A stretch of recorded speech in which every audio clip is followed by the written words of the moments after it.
Espera aí, deixa eu dar o confirmado. Então, a meta é tentar fazer aulas um pouco mais curtas. Teve aulas que nós fizemos que durou tipo 1h20, tudo. Tentar encurtar um pouco isso, até mesmo porque nós estamos rumo ao final do semestre e não é qualquer semestre, né? Esse semestre é bem mais cansativo. Então, tentar fazer aulas mais light, de 40 minutos por aí, já permite que vocês foquem em outras coisas e também não cansem tanto, porque o cansaço agora é progressivo e acumulativo. Agora, também a tendência estatística é cada vez venha menos alunos, assim. Porque isso já acontece no ensino presencial, no EAD, isso acaba se tornando um fato maior ainda.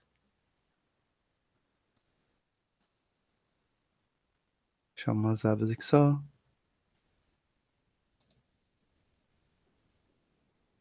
Pronto.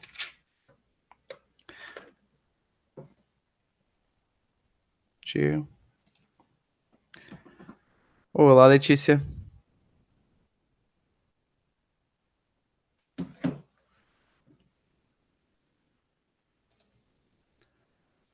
Tudo bom?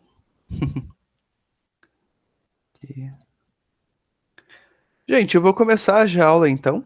E daí o pessoal vai chegando. Aquele mesmo esquema de sempre. Se alguém chegar e não conseguir entrar, só me avisem que daí eu já dou um jeito. No demais, o que eu for ouvindo o plim-plim, eu vou deixando a entrada aí. Só pegar e voltar aqui o slide pro início.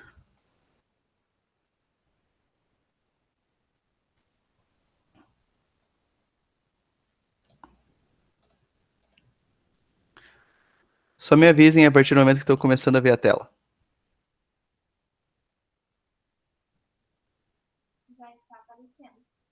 Tá aparecendo? Beleza. Tá ok, professor. Certinho. Fechou. Quando tem menos gente conectada, conecta mais rápido, né? Acho que porque ele tenta fazer tudo meio simultâneo, assim.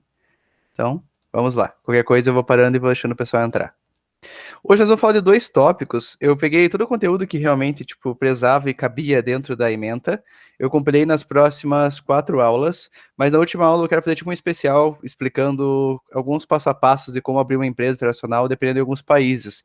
Só esse detalhe, como muda muito de cada país, eu vou apresentar alguns tópicos nem agora, que é avaliação de oportunidades no mercado global e também análise da própria empresa, se tem essa capacidade.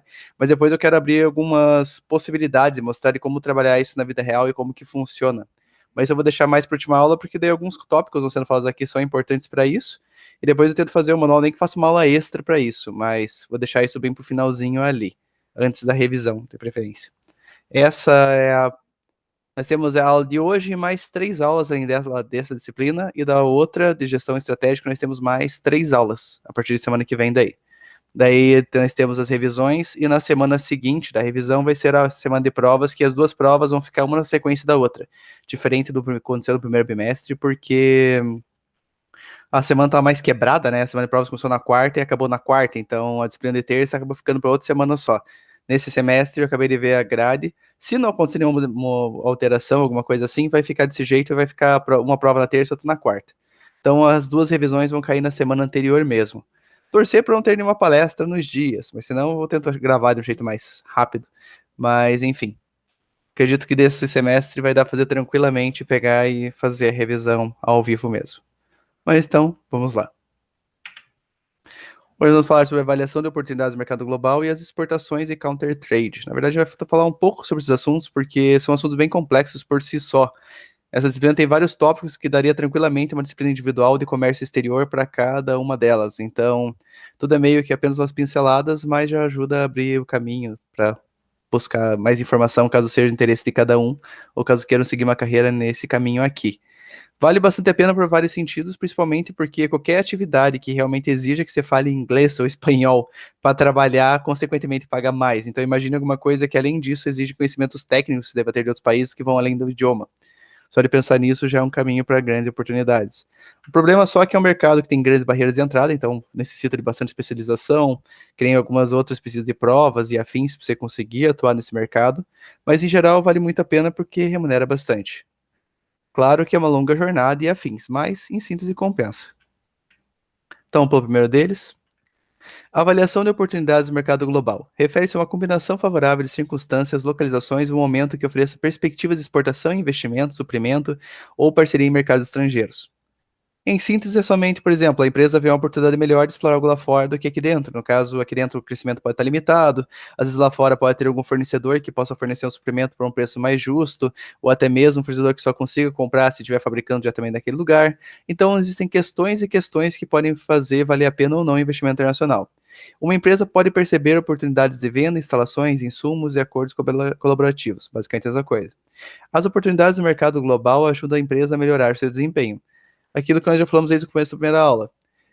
Se a empresa já cresceu o máximo que ela consegue num mesmo país, ela não vai conseguir expandir mais, a não ser que rompa a fronteira nacional daquele país e expanda-se além disso.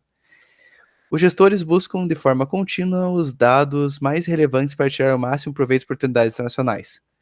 Hoje em dia é um pouco mais fácil de você coletar esse tipo de dado, porque praticamente todas as informações do mundo estão inclusas na internet. Praticamente todos, você consegue ver indicadores de crescimento econômico, você vê matérias. Pode haver manipulações disso para acabar atraindo mais interesse de investidores e afins? Claro que pode. Mas em alguns deles você consegue ver, por exemplo, em algum país, quando ele está se industrializando mais, ou está, por exemplo, aumentando o número de compras de qualquer tipo de produto ou serviço. Então você busca esses indicadores que acabam sendo meio gerais, mas que já indicariam um bom sucesso que a tua empresa pode ter naquele ambiente novo. Análise do nível de preparo organizacional para uma internacionalização. Avaliar o preparo da empresa para a internacionalização, análise SWOT. Então você tem que realmente ver, apesar de parecer ser algo meio óbvio, tem que fazer análise SWOT para conseguir ver quais oportunidades, se realmente a empresa está sujeita e quais são os riscos de estar enfrentando esse caminho. Analisando simultaneamente se a empresa está preparada para isso ou não.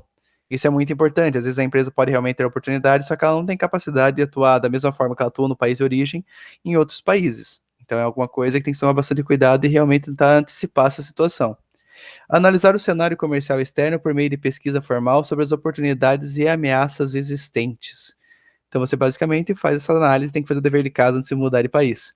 Identificar quais recursos a empresa possui e seu nível de adequação ao sucesso de operações internacionais. Esse aqui é o principal ponto. Porque às vezes a empresa tem uma maestria de atuar no país de origem dela, por N fatores, seja conhecimento da região, maior eficiência logística, simplesmente acesso a fornecedores. Às vezes, quando você vai atuar em um país diferente do seu, muitas coisas mudam, apesar de parecer que não. Às vezes pode conseguir um fornecedor que forneça a mesma matéria-prima, só que pode alterar a qualidade e, consequentemente, exigir alterações no produto. Às vezes, normas locais podem realmente modificar o nível de segurança de determinada coisa, como, por exemplo, veículos, que em cada país possuem normas de segurança diferentes. Que nem no Brasil passou a ser necessário somente a fabricação de veículos com airbag há poucos anos, entre outros países é necessário há muito tempo atrás. Então, essas adaptações de produto e serviço são necessárias, e é importante a empresa ter ciência delas se ela realmente consegue atender essas adaptações. E por que pareça, tem casos de empresas que vão para outros países e realmente não conseguem obter sucesso porque não anteciparam, seja um lobby político, alguma pressão, a concorrência daquele lugar, ela realmente não conseguia superar algumas barreiras. Então, isso é uma análise fundamental antes de decidir fazer um investimento tão grande. E é muito comum as empresas também estarem limitadas de acordo com o viés da pessoa. Você já deve ter conhecido já o efeito halo e outros efeitos mentais e perspectiva como esse. As pessoas gostam de estar certas e normalmente elas tendem a acreditar que elas estão certas quase o tempo todo por uma pequena impressão que às vezes não tem nada a ver exatamente com o resultado final que a pessoa almeja. Então é importante você ter uma análise criteriosa e crítica e tentando muitas vezes estatisticamente comprovar que você está errado para realmente conseguir refutar uma ideia que pode ser um tiro no pé. Então tem que tomar muito cuidado e realmente fazer uma análise matemática para comprovar isso, e não somente uma questão de feeling. Avaliação de adequação de bens e serviços para mercados estrangeiros. O produto ser visto atende uma necessidade universal? Então é importante fazer essa pergunta porque às vezes realmente um sucesso de determinado produto está numa pequena região. Isso acontece muito com comida. Às vezes as pessoas tentam adaptar, por exemplo, fast foods que são fortes dentro de um país internacionalmente, só que às vezes não tem um apelo suficiente para isso. Podem ver que os fast foods que dão certo no mundo inteiro dificilmente são aqueles que têm um produto muito específico. É claro que a cultura norte-americana se pulverizou muito mais no mundo do que as demais, seja por questões de mídias e afins. Mas isso é um detalhe interessante, por exemplo, você vai ver a maior parte dos fast foods, normalmente eles vão fabricar alguma coisa mais óbvia, como por exemplo sanduíches. No caso, que nem McDonald's, Burger King e afins.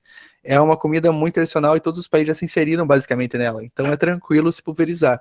Só que você vai pegar algumas franquias, por exemplo, que façam, sei lá, por exemplo, comida mexicana ou algo do gênero, tem grandes chances ou tem chances maiores e não dá tão certo assim. Elas podem ser no mercado, só que a demanda não vai ser tão grande a ponto de se pulverizar muito. Às vezes vai estar num lugar selecionado e vai atender um público específico. Então, essa questão se o produto ou serviço vai dar certo em cada região é algo que deve ser bem analisado. Não é porque deu certo num país que vai dar certo em outro país que seja bem semelhante, apesar de tudo. Atende uma demanda mal atendida no mercado-alvo ou uma nova emergente no exterior?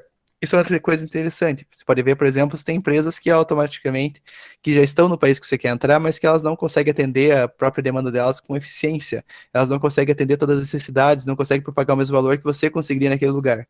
Esse é um bom tópico para realmente ser um divisor de água se a empresa vai ou se não vai. Essa questão de se, por exemplo, aquela demanda for emergente é algo muito complicado de se calcular. Porque a partir do momento que você está tentando justificar a tua própria ideia, você vai tentar colocar argumentos que realmente validem isso. É igual, por exemplo, vocês fazerem um TCC, com as bases de pesquisa acadêmica, é você tentar sempre provar que você está errado. Porque é muito fácil provar que está certo, por mais que você não esteja. Você consegue selecionar argumentos, consegue selecionar dados, pesquisas e afins que comprovem que está certo. Só que em grandes chances pode estar errado. Então é importante que a função da estatística aqui seja ressaltada, que é realmente provar que está errado, tentar derrubar a tua própria ideia e não reforçar ela. Porque você consegue reforçar qualquer coisa. Teve empresas de cigarro que conseguiram convencer para o mundo que ela fazia bem para a saúde. Então, parar para pensar assim, tipo, é muito fácil você realmente provar que você está certo. Tem livros sobre estatística sobre isso. Se não me engano, tem um livro chamado Como Mentir com Estatística. Se não me engano, é quase o seu nome, é um livro pequenininho azul. Ele tem várias teorias sobre isso. O livro também, Rápido e Devagar, Suas Formas de Pensar, ele apresenta teses parecidas com essa no quesito de como as pessoas são fáceis de se auto-enganar com poucos dados ou pouca informação de algo. É bem interessante, esses livros valem a leitura. Um deles tem 100 páginas, outro deles tem mais de 500, então decidam qual preferem. Mas eu aconselho que leiam, porque são ótimos livros e um deles ganhou o Prêmio Nobel da Economia, então vale bastante a pena. Só por esse fator já demonstra a importância daquele livro. É Rápido e Devagar, Suas Formas de Pensar. Por que as pessoas compram determinado item? Quem inicia a compra no mercado? Então, tentar entender mais ou menos como funciona e quem que vai comprar aquele teu produto também é algo fundamental, principalmente quando vai linkar a publicidade. Quem vai fazer uma publicidade nos Estados Unidos é muito menos regulamentado para crianças do que aqui. Então, nos Estados Unidos, você pode atuar com um comercial, fazendo um comercial especificamente para crianças. No Brasil, você tem que fazer um comercial demonstrando para os pais a importância daquilo, ou para crianças seguindo uma série de regras. Então, é importante entender essas pequenas firulas, porque às vezes o que fez dar certo uma estratégia num país pode não funcionar no outro simplesmente por não ser legalmente permitida. Então, são várias variáveis que realmente conseguem afetar e diferenciam o sucesso de uma empresa num lugar ou no outro. Onde o produto ou serviço é adquirido, realmente conhecer os canais e principalmente se eles mudam de acordo com a cultura. Que nem no Brasil, as pessoas gostam do cinema porque está dentro do shopping. Então as pessoas vão no cinema e acabam passando Americanas antes para comprar salgadinho e Coca-Cola. Coisa que talvez não dê certo nos Estados Unidos, porque eles ainda têm muito forte a cultura de cinema de rua. Então, são quesitos diferentes. Então, às vezes, o Bombonier, que vende dentro do shopping ou na rua, podem ter efeitos diferentes. Talvez a pessoa na rua acabe comprando por ter menos opções. Já no shopping, a pessoa às vezes prefere comprar um salgadinho da Emma Chips e ir no cinema com aquilo. Então, varia bastante e varia muito nos detalhes. Então, entender para as pessoas onde é o correto dela comprar cada tipo de item também é fundamental. Quais fatores econômicos, culturais, geográficos, entre outros, podem limitar as vendas? Isso aqui está realmente forte, acho que vem de encontro com tudo aquilo que já foi falado até agora. É importante realmente entender como aquele país funciona para saber se o seu negócio daria certo lá. Às vezes, como foi dito agora há pouco, o teu negócio pode ser excelente para aquele país, pode ter uma demanda real e as pessoas poderiam gostar do teu produto. Só que às vezes as dificuldades de acesso não vão de acordo com o que as pessoas almejam. Por exemplo, assim, as pessoas estão acostumadas no Brasil, e assim como em outros países que têm loja de conveniência, comprar, por exemplo, o chocolate e outros produtos na gôndola, diretamente perto do caixa. Aquele mercado da compra por impulso, sabe? Aquelas prateleiras que tem lá, um monte de chocolatinho lá, com preços promocionais, sempre variando com preço provavelmente abaixo de R$ 4 para ser uma compra de baixo cálculo. Pode acontecer, por exemplo, ter o chocolate não conseguir ser exposto nesse mesmo lugar, por N fatores, e pode acontecer que você tenha uma loja específica para vender ele e não dá certo. E o produto pode ser bom. Mas às vezes a questão da conveniência vem muito a calhar. Então é importante entender como as pessoas imaginam comprando teu produto. E como conseguir atingir elas é uma coisa também que você tem que adequar para que isso consiga funcionar corretamente. Avaliação do potencial de mercados setoriais. Após selecionar o Pera.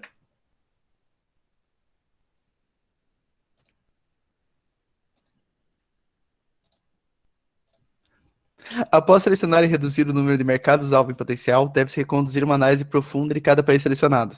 Às vezes, a empresa não tem um norte específico para onde ela quer expandir seus negócios, então muitas vezes ela tem que pegar e analisar um leque de opções, porque se a ideia dela é crescer internacionalmente, mas sem um foco específico, ela tem que ver quais países são mais convidativos para conseguir se instalar. Nada melhor do que isso de fazer uma pré-seleção, limitar os países e depois analisar isso profundamente.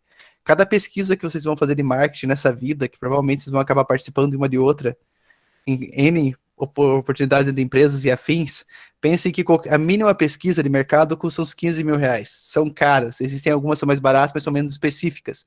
Então, pensem em fazer uma análise de nível de um país e investir a rodo para vários países diferentes. Isso sai imensamente caro. Então, o ideal é que você realmente tenha uma pré-seleção para daí poder fazer uma investigação mais pesada nesses países. Simplesmente fazendo uma análise primária ali de uma forma mais branda e barata. O avaliador deve examinar os indicadores da perspectiva setorial do mercado. Então, se o teu mercado em questão está em crescimento, é uma boa para aquele país. Se aquele país está se desenvolvendo e tudo mais, mas a tua área não está crescendo proporcionalmente o quanto esse país está se desenvolvendo, pode ser uma boa opção. Existem muitos países que estão se industrializando e crescendo no cenário internacional, só que às vezes eles podem não absorver corretamente o produto e serviço. Então, isso é uma análise muito relativa. Então, às vezes, tem que analisar indicadores mais específicos para saber se realmente é uma boa oportunidade ou não. Essa estimativa capacita o gestor a filtrar alguns países ainda mais promissores. Dentre os métodos de avaliação do potencial de mercado setorial estão análise de tendências, monitoramento de indicadores, concorrentes, clientes, etc. Então envolve vários fatores. Você pode ver tanto essas questões, indicadores mais, digamos, fáceis de ter acesso, com indicadores econômicos, só que também tem análise mais relativa, que seria aquela análise realmente daquele cenário dentro daquele país especificamente, e não vai ter muitos dados sobre isso, como por exemplo, realmente a interação entre concorrentes e clientes e muitas vezes fornecedores. Então, você tem que conhecer corretamente aquele país, tentar fazer uma análise preliminar para realmente saber se você consegue atuar com a mesma eficiência, porque às vezes dadas as circunstâncias, por exemplo, de acesso a matéria-prima e afins, ou a própria concorrência, o teu preço pode acabar não sendo economicamente viável para a empresa entrar naquele país. Ou, por exemplo, se teu produto faz sucesso aqui por ser um produto barato e lá fora acaba ficando caro, talvez não dê certo. Mas também, talvez dê. Você pode ver, por exemplo, marcas como Zara. Zara é uma marca que no Brasil é uma marca tecnicamente mais classe média, tem um público mais específico, tanto que os shoppings que ela se concentra normalmente são shoppings mais classe média, seria Miller ou Barigui, e lá nos Estados Unidos o pessoal usa a palavra banheiro, então tipo, são perspectivas diferentes que podem dar certo por mais que o produto acabe ficando, tendo uma variação de preço, só que a abordagem acaba ficando diferente, entende? Nos Estados Unidos eles têm uma questão muito apegada nessa questão da propagação de valor dos estabelecimentos de qualquer forma, né, da marca, por mais que ela atenda público de baixa renda. Só que no Brasil, de qualquer forma, você tem que propagar esse mesmo valor, porque aqui a gente está acostumado com atendimento, às vezes, talvez um pouco, não baixa qualidade, mas menos padronizado, sabe? Não realmente uma empresa grande, normalmente faria, mas algo mais tranquilo. Então, quando uma empresa chega com um posicionamento mais firme, com um pouquinho mais de elegância, as pessoas associam aquilo à classe média e o preço pode subir porque as pessoas vão comprar. E mesmo que a qualidade talvez não seja tão bom quanto os outros produtos fabricados naquele mesmo país de origem. Fabricados não, né? Vendidos lá. Então, vamos lá. Isso aqui é muito relativo porque realmente analisar esses últimos fatores aqui, eles realmente influenciam o quanto o produto realmente vai se desempenhar no mercado, principalmente porque eles afetam o quanto o produto vai poder ser vendido, qual o preço vai poder ser praticado. Como a realidade muda, às vezes o teu produto vai encarecer muito, a própria questão de custos e afins, ou vai acabar barateando muito por causa da concorrência e pode se tornar viável ou não. Seleção de parceiros de negócios internacionais. Os parceiros de negócios internacionais incluem os intermediários, facilitadores, fornecedores, parceiros colaborativos como os joint ventures, licenciamentos e franquias. Lá nas primeiras aulas, eu não sei se foi na primeira ou na segunda, a gente falou principalmente desses lances dessas três últimas, joint ventures, licenciamentos e franquias. A ideia é de você talvez experimentar ter um negócio num país a partir do momento de entrando com menos risco, porque ou você autoriza que os produtos já sejam vendidos aqui previamente por uma outra pessoa jurídica, então você não está mandando a estrutura para cá, não tem funcionário aqui, mas sim confiando o teu produto ou serviço, tua marca, nas mãos de um terceiro, que teoricamente pode possuir um know-how de como atuar naquela região. Isso aí sim é um investimento de baixo risco, principalmente porque, primeiro que você não está fazendo um grande investimento para construir uma fábrica naquele país. Você muitas vezes, nesse tipo de circunstância, você está apenas ou enviando do país de origem para aquele país por meio de exportação, ou você está pegando e autorizando que um terceiro fabrique teu mesmo produto, claro que seguindo os parâmetros de qualidade, num país de interesse. Essa segunda opção tem mais brecha para dar merda, porque você não sabe exatamente, igual aconteceu aquele caso que eu tinha falado, comandos de ação e afim, o que a empresa efetivamente vai fazer com a tua marca. Às vezes pode realmente ser um caminho diferente que pode depredar a tua marca naquele país, numa visão, por exemplo, ficou conhecido como produto ruim e barato, e quando você tentar ir para aquele país, você talvez não consiga comprar um preço mais caro porque tua marca foi banalizada naquela região. Então ele tem menos risco na questão de você ter que investir menos para estar naquela posição, mas ele tem mais risco no sentido que você está confiando muitas vezes os valores da tua empresa e a propagação deles a um terceiro. Então é fácil imaginar como isso pode dar errado. A administração da empresa focal deve decidir o que necessita, identificar os melhores candidatos, negociar os termos das relações e monitorar a conduta deles. Então, antes de você se mudar, teoricamente já tem que fazer essas parcerias comerciais para realmente fazer uma análise até mesmo de viabilidade do negócio. Se você não sabe o quanto você vai pagar, por exemplo, de insumos ou mão de obra, ou qualquer tipo de prestação de serviço, você não consegue realmente calcular a viabilidade do negócio, porque você nem consegue calcular um retorno do investimento ou qualquer outro tipo de indicador útil. Então você já tem que, previamente, assim que eu, por, digamos, a análise daquele país em questão passou por uma análise mais específica, começar a avaliar esse tipo de questão para realmente criar essas parcerias e ter certeza daquilo que você está fazendo. Estimativa de potencial da vendas da empresa. Se calcular a estimativa de vendas no próprio país é uma coisa difícil, porque já vira e mexe acontece alguma coisa que modifica as perspectivas das pessoas, o que acontece na vida delas e afins, imagine isso fazendo isso num país que você mal conhece. Estimar esse potencial requer que o pesquisador obtenha informações altamente refinadas do mercado. Isso aqui envolve coletar informação da concorrência, informação que é disponível publicamente, informação que você vai ter que pagar, tudo que é tipo de informação. E nunca vai ser algo que você vai calcular com precisão, porque tem muitas variáveis aqui envolvidas. O ideal é que você pelo menos calcule aproximadamente. Entre as informações mais influentes do potencial de vendas estão acesso a canais de distribuição no mercado-alvo. Então você tem que saber quem vai vender teu produto, quanto que a pessoa vai receber por vender teu produto, tecnicamente, ou quanto ela vai te pagar depois que vendeu ali, tanto faz essas relações comerciais de, normalmente, questões de distribuição. Você tem que realmente conhecer esses canais para já conseguir precificar eles. Intensidade do ambiente competitivo, tem que saber se, por exemplo, o produto chegou, ele é melhor que o da concorrência, então você vai vender bastante. Esse tipo de situação torna bem viável a situação e você já sabe que vai dar certo. Mas o problema é quando a concorrência está bem forte e a própria comunidade de consumo, no caso, pode ter, digamos, uma resistência a comprar de você, isso pode gerar bastante problemas. Então tem que tomar muito cuidado e realmente conhecer a concorrência antes de mudar para qualquer lugar e saber como o teu produto vai reagir de acordo com isso, como a demanda vai reagir. Precificação e financiamentos de vendas, tem que conhecer, saber exatamente todos os fatores que foi falado até agora para saber quanto você vai poder cobrar e principalmente também o quanto você vai precisar investir se isso vai gerar algum tipo de dívida. Isso é interessante até mesmo porque você, quanto mais caro sai o investimento, mais dinheiro você tem que recuperar. Então, teoricamente, por isso que aquelas estratégias tipo licenciamento podem valer muito a pena. Quais os recursos humanos e financeiros?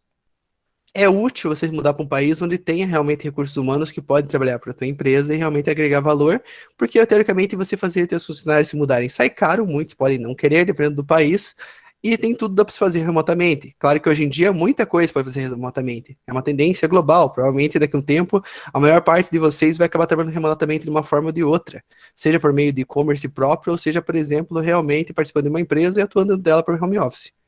Então, essa é uma grande tendência e isso também envolve a internacionalização de empregos, o que é muito bom. Esse é um dos fatores que faz valer muito a pena você aprender a falar outros idiomas. Tem uma amiga minha que atualmente ela mora na Inglaterra, é brasileira e trabalha para uma empresa da Colômbia. Então pense que isso deu certo e ela consegue prestar esse serviço lá e recebe em dólar. Olha, 4 culturas diferentes envolvidas numa mesma situação. Mas funciona. O importante é entrar em contato com essas empresas e afins. Mas existem mecanismos. O ideal é realmente procurar, encontrar empresas, meter a cara, seja por LinkedIn ou como for. Mas ter o idioma, que não o segundo, o terceiro idioma, é realmente uma questão fundamental para trabalhar dessa forma. E agora chegamos na segunda parte da aula. Alguma dúvida até esse momento? Eu queria ser um tópico bem tranquilo, principalmente está sendo passado de uma forma mais branda. Mas o que é difícil realmente nesse ponto é mais ou menos você fazer essas análises corretamente. Falar que as análises têm que ser feitas é fácil, mas realmente conseguir levantar informações suficientes para tomar uma decisão com segurança é o que é realmente difícil. Tudo certo?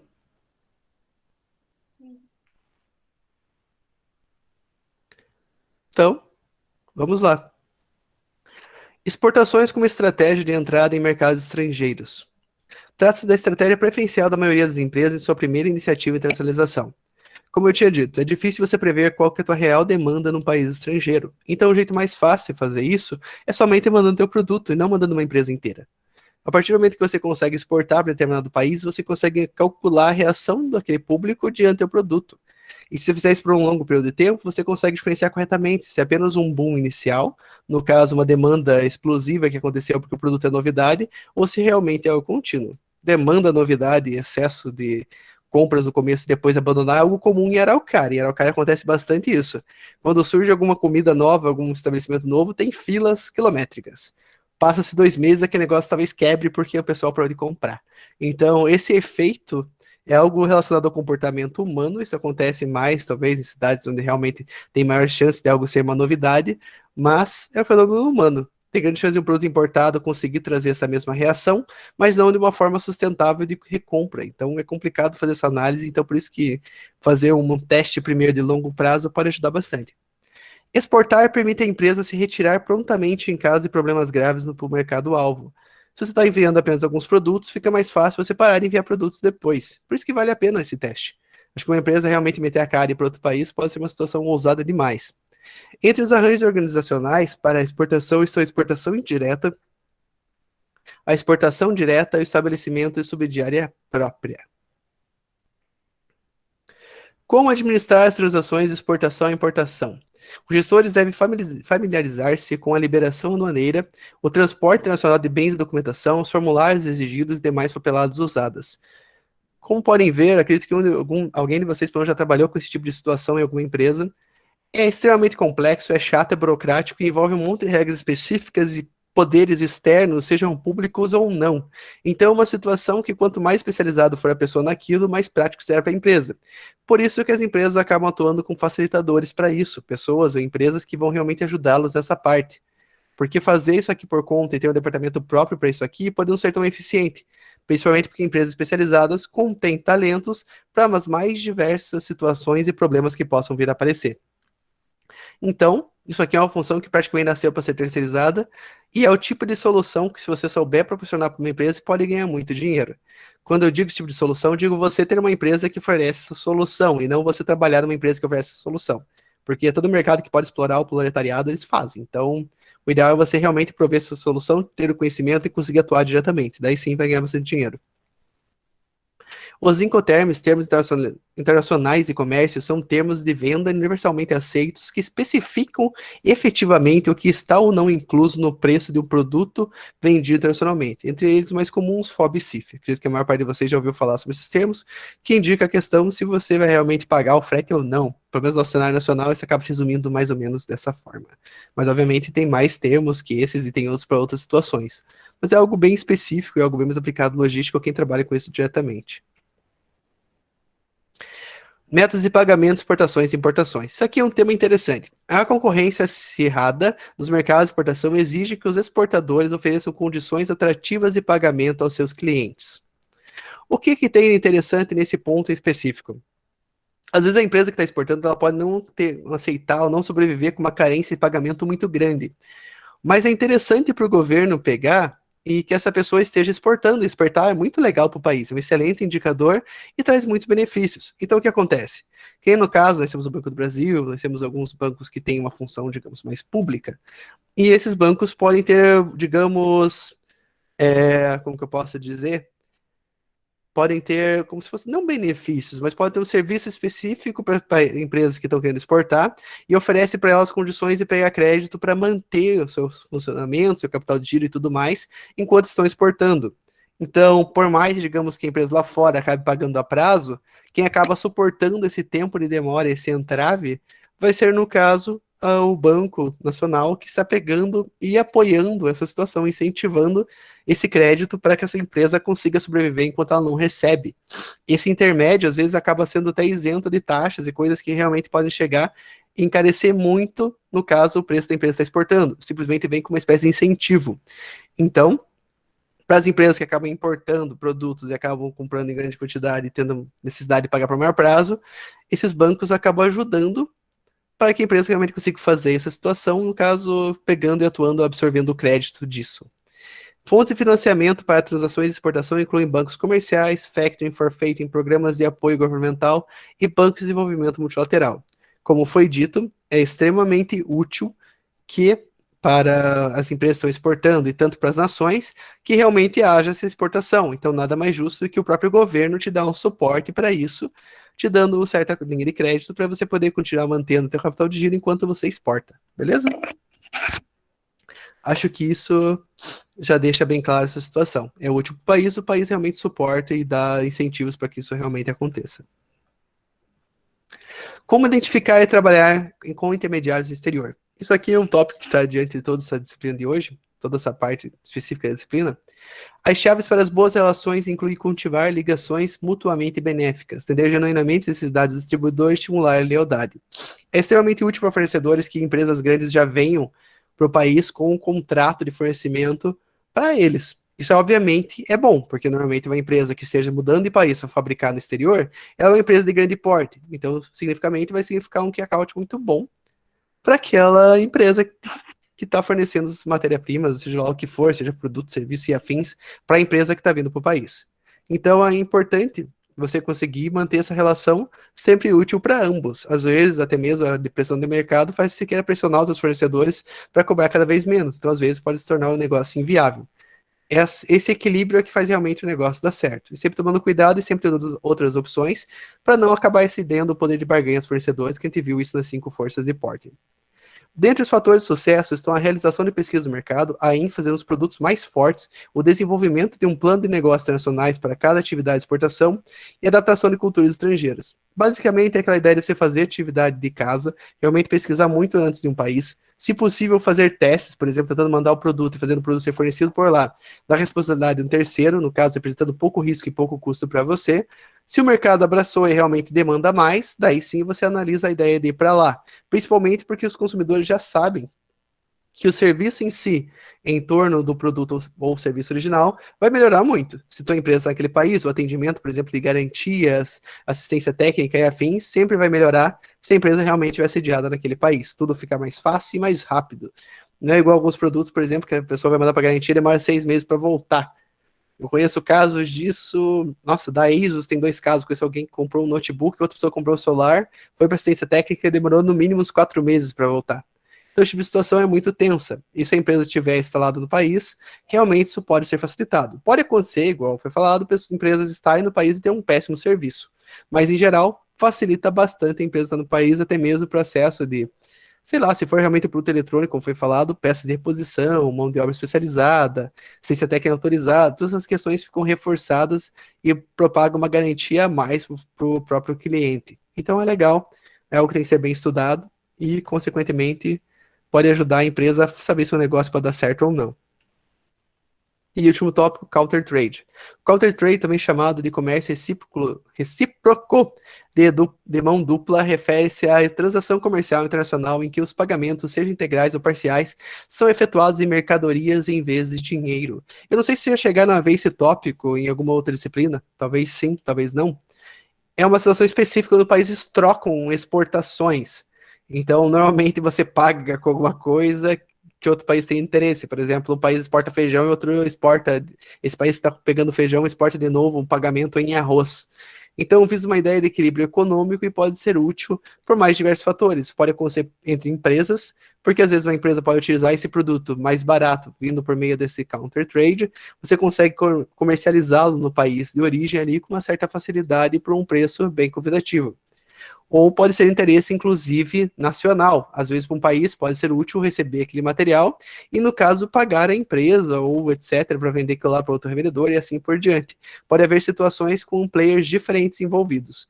Mas, em geral, counter trade significa a ideia de um país exportar e receber esse pagamento em um outro produto. Isso pode acontecer por várias situações diferentes. É fácil imaginar isso, por exemplo, acontecendo na Europa, com países menores, com produções alimentícias, ou seja, qualquer tipo de coisa bem especializadas, um mandando para o outro e reavendo esse intermédio do governo para que sejam pagos em produtos diferentes. Isso é útil, inclusive, principalmente se um país precisa de determinada tecnologia ou produto e afins e não tem condições de pagar isso diretamente. Então você cede matéria-prima ou qualquer coisa e esse outro país que acabou recebendo isso consegue revender com certa experiência ou uma certa capacidade melhor, vai saber. Mas é interessante saber que isso aqui existe porque realmente pode vir afetar os negócios de alguma forma. Mas normalmente alguém sai mais beneficiado que outro e se for benéfico para ambos os países, de qualquer forma vale muito a pena. Então, gente, enfim, essa foi a aula de hoje. Como podem ver, como eu tinha dito, tentei dar uma resumida nos slides, acredito que a aula com os slides mesmo tenha dado uma meia hora, talvez, no máximo. A ideia é simplesmente deixar menos cansativo para que para vocês também não fiquem tão esgotados, porque, como eu tinha dito no começo da aula, é final de semestre e é um semestre que é muito importante e bem mais cansativo. E final de curso também, né? Então tá todo mundo mais cansado e mais indignado e menos quer ouvir aulas. Então, segue uma aula mais tranquila. As próximas 3 aulas também vão ter mais ou menos essa duração, tá? Até visando realmente o bem-estar de vocês, maior tranquilidade, mas ainda assim vai ter todos os conteúdos. E depois vou fazer uma grande revisão, onde eu vou falar de todos os tópicos, pelo menos mais importantes em geral. Acredito que assim não vai ficar nada de fora. A ementa está correta, está saindo tudo dentro da ementa. E na última aula, dando esse tempo, eu quero trazer algumas coisas mais interessantes, como realmente os caminhos para como se fazer, por exemplo, para internacionalizar um negócio, principalmente quais caminhos procurar e realmente ver essa oportunidade, ver como funciona. Obviamente, nós temos um mundo onde existem muitos países, então a ideia vai ser ver algo mais próximo da realidade, por exemplo, os países da América Latina, levar uma empresa para qualquer país aqui do Mercosul, ou enviar talvez abrir uma empresa nos Estados Unidos, algo do gênero. Isso é possibilidade, isso é interessante também, porque abre realmente caminhos com a ideia de, se você tiver interesse ou não, de morar no exterior em qualquer um dos países que foram mencionados. Isso é bem legal. Mas a ideia é fazer uma aula resumida que de maneira também seja mais neutra e consiga servir essa base, esses passos a passos, inclusive para seguir com outros tipos de empresa, beleza? E outros tipos de países também. Então, a ideia é realmente dar um norte, caso alguém esteja querendo expandir para o mercado internacional, de uma forma ou de outra. Às vezes abrir uma pequena empresa no exterior, seja para fazer comida brasileira lá, ou algo do gênero, pode estar muito bem aceito. As pessoas gostam do diferente em boa parte dos países, e o pessoal no mundo tem um certo afeto por brasileiros. Não talvez por fazer ele morar no país deles, mas pelo menos eles acabam gostando da cultura e tudo mais. Normalmente brasileiro é bem aceito em qualquer lugar do mundo. Talvez sofra bullying em determinados países mais xenofóbicos, mas em geral são bem vistos. Beleza, gente? Alguma dúvida? Alguém quer fazer alguma observação? Alguém tem algum comentário? Tudo certo? Tudo bem, professor. Beleza, então. Enfim, por hoje é só. Tem exercícios para fixação do conteúdo lá no respectivo tópico. Eu estou deixando eles abertos já, porque pode acontecer de algum dia eu habilitar e o Avo atualizar e não habilitou, alguma coisa do gênero, então vai estar sempre aberto. Assim que eu liberar os slides, eu já libero também o exercício. Então nós temos mais 3 aulas dessa disciplina e mais 3 aulas da outra também, e depois já é revisão, perfeito? Os slides estão todos lá, e a revisão, a ideia é que dessa vez seja ao vivo, porque não vai, talvez não tenha palestra. Então, gente, espero que tenham passado um ótimo feriado. Tenham todos um bom fim de semana, um bom descanso, bons trabalhos acadêmicos, boa finalização de curso EAD. Se cuidem pelo Covid, o Covid não acabou, tá aí, só que boa parte do pessoal ignora. Então, espero vê-los na próxima aula. Muito obrigado pela presença de todos. Vou encerrar a gravação. Mas caso alguém tenha alguma dúvida, pergunte, pode